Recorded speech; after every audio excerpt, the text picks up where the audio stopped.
Hey guys, I left off at Avon Park, the drug rehab. Well, whenever I get approved for this drug rehab, the courts, they don't really, like if it's really, really expensive, they get grants or whatever for you to be able to go to rehab, but this is, like a small scale rehab, and it's real, low budget and stuff like that. Wonderful program, but the facilities and all that, like we didn't have, we couldn't use the dryer. We had to hang our clothes on a clothesline to save money for the rehab because they need to use that money in other areas. Has preferred to, a high electricity bill because we're drying our clothes. That's how they look at it. But great program though. Anyways, they charge you, I think it's $3 a day, and it's a 63-day program. So that's a reasonable amount for you to be able to pay to go to rehab.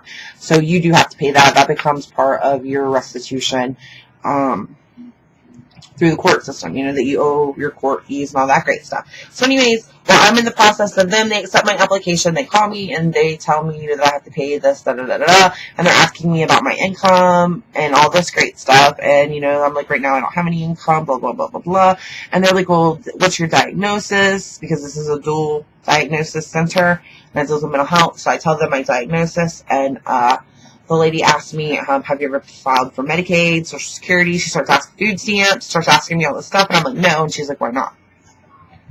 And I'm like, I just never have. And she's like, well, these things are available to you. She's like, immediately you would qualify for food stamps. She goes, and usually if you get food stamps, you qualify for Medicaid. So I was like, okay. She's like, so you need to go ahead and get those processes started before you even come to rehab. And we should have a bed available for you within the next 60 days. We'll notify you probably 7 to 10 days before the bed is available. So she helps me. She gives me the web page to go to go through this and stuff like that. She was actually on the phone with me and she kind of walked me through some of it because I had never done any of that before. So I went ahead and I applied for food stamps, and with your food stamps you automatically get the Medicaid application to you. And I went ahead and applied for my Social Security disability because those are things that were available to me, and they want you to put forth the effort to provide for yourself. So those are the things that I had to do. So I applied for my Social Security, so I'm officially crazy. I've been diagnosed. I've been diagnosed for a long time, but, my drug addiction and everything comes to a point. I've been diagnosed. They have all my old medical records and stuff. They agree with the diagnosis I've already been given. Give me a few more diagnoses. Turn myself in. Turn down from rehab. Go to rehab. Have to apply for Social Security and all that great stuff. So that's what I do. And now, whenever I get to rehab, whenever I get to rehab, they have your medical records and all that stuff, but they don't. They do their own assessment. And whenever you first get there, your first week it's an assessment week, and they completely assess you. And this is Avon Park is Tri-County Human Services, by the way. Tri-County Human Services Individual Treatment Plan. And up here it has Access 1, Access 2, and what I have been diagnosed with. And I am polysubstance dependent, bipolar 1 disorder, MRE depressed moderate, post-traumatic stress disorder, and borderline personality with obsessive compulsive features. That is what they diagnosed me as, and that is exactly my diagnosis. They didn't add anything on or nothing like that, but that's the conclusion that they also come to. The reason they do that is a lot of people are misdiagnosed, and they don't have access to doctors and stuff like that. A lot of people have never even been diagnosed. So that's what they do. And in here, this whole little page is like things that I have to do while I'm at rehab. It's a packet that they give me that I have to work on. And you have to write down the date that you completed that. I don't know if you can see that. But you have to write down the date that you complete that. And I'll just read you something simple. It says, client will identify 5 appropriate stress management skills and begin to practice them daily. Client will identify 5 appropriate decision-making skills and begin to practice them daily. Stuff like that, you know? And you don't just, like, do this in your head. They want to see it. You have to write it down, and you have to tell them how you're going to practice it daily and all this great stuff. And then whenever you do that, they allow you to write your dates, the dates that they give you to complete it, that you did complete it, okay? So I go through rehab, and I do all of their everything that they require for me to do, and they give me a discharge plan, and my discharge plan is, you know, what I'm going to do while I'm out of rehab, you know, what's going to take place, and this is very detailed, okay? This is, it says present situation, and it lists everything. It's like 32-year-old white Caucasian female via probation, Officer Webb, symptoms for drug dependence, bipolar affective, blah, blah, blah, blah, blah. And then it says my strengths, abilities, needs, desires, and preferences. It goes through, like, what they get out of me, what I need, treatment course. I mean, they go through, and this isn't just something that they, like, copy and paste or a page that they print out. This is me. This is all this information is mine. This is my discharge summary. And then we go through it and we sign it.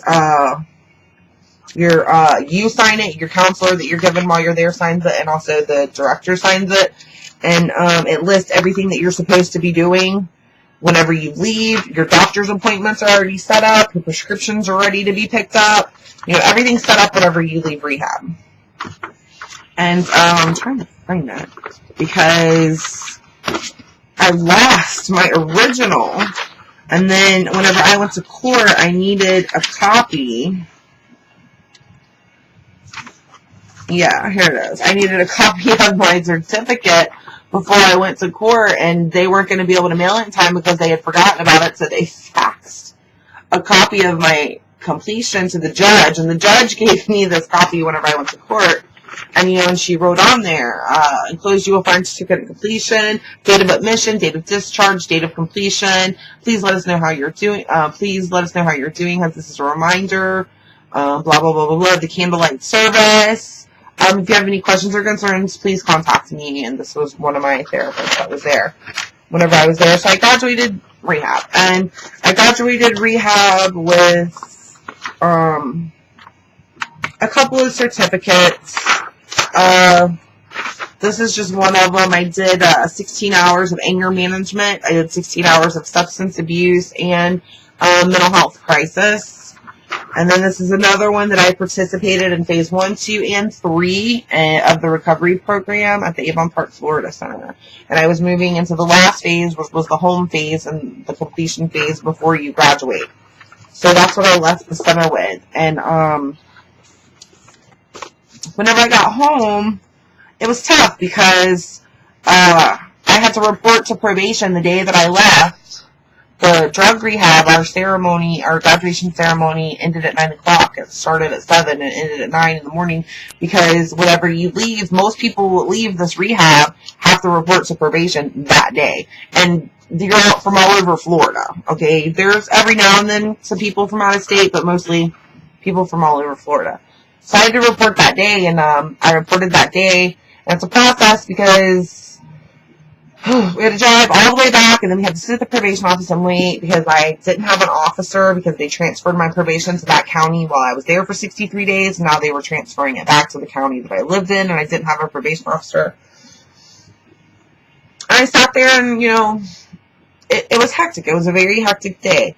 But I met a great woman that day. I met my probation officer. Even though she wasn't my probation officer at that time, she's the one that did my intake paperwork. And she gave me a lot of great advice. And she really spent some time with me, you know. She thought that I came from jail because that is usually the process. You know, you leave jail and you go directly to the probation office to check in, report out, and find out what they want you to do. And so she was like, well, how was your stay? And I thought she was referring to my stay at rehab because I just left rehab. And I was like, it was great. You know, I learned a lot, and I'm focused, I'm centered. And she's looking at me crazy, and she's like, you got all of that out of 63 days in jail? She's seen 63 days, but she didn't know that it was at rehab. And I was like, no, I was in rehab. I didn't come from jail. I've been on probation. They just transferred me back to this county, though. And she was like, oh, okay, I gotcha. Anyways, I'm going to wrap this one up, and I'm going to start another one. So, thanks for checking it out.